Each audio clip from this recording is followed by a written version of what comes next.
గుంటూరు ప్రభుత్వ వైద్యశాల GGH police అవుట్పోస్ట్లోని police అధికారుల నుండి ఒక వృద్ధురాలిని ఆశ్రమంలో చేర్పించమని మా సహృదయ సేవా సంఘం ఫౌండర్ అయిన బాబ్జీ గారికి ఫోన్ కాల్ రావడంతో ఆ వృద్ధురాలిని ఆశ్రమంలో చేర్పించాము.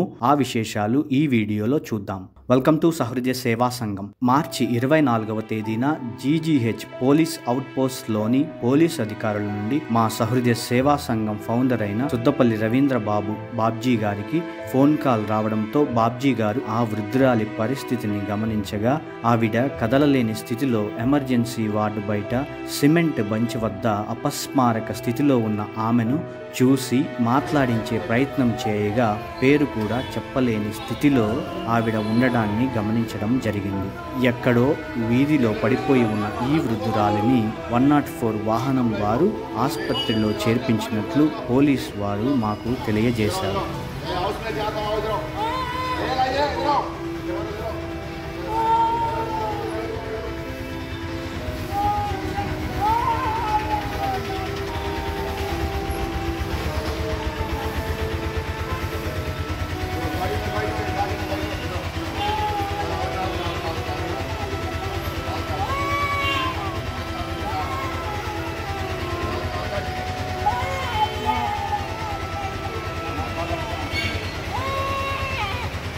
ఈ విషయాన్ని నిర్మల్ హృదయ్ గుంటూరు సిస్టర్స్కి తెలియపరచగా వారు ఈ వృద్ధురాలని ఆశ్రమంలో చేర్పించుకోవడానికి అంగీకరించారు. వెంటనే మా టీం మెంబర్ అయిన రవి గారి సహాయంతో ఆటోలో ఈ వృద్ధురాలని మిషనరీస్ ఆఫ్ చారిటీ గుంటూరు ఆశ్రమంలో చేర్పించటం జరిగింది. ఇలా మార్చి 24 వరకు 269 మంది నిర్భాగ్యులను వివిధ ఆశ్రమాలలో చేర్పించటం జరిగింది. ఈ వీడియో మీకు నచ్చినట్లయితే లైక్, సబ్స్క్రైబ్, కామెంట్ చేయాలి అనుకుంటే చేయండి. ఇలాంటి సమాజ సేవ వీడియోస్ చూసి మరింత మంది సమాజ సేవ వైపు అడుగులు వేసేలా షేర్ చేయండి.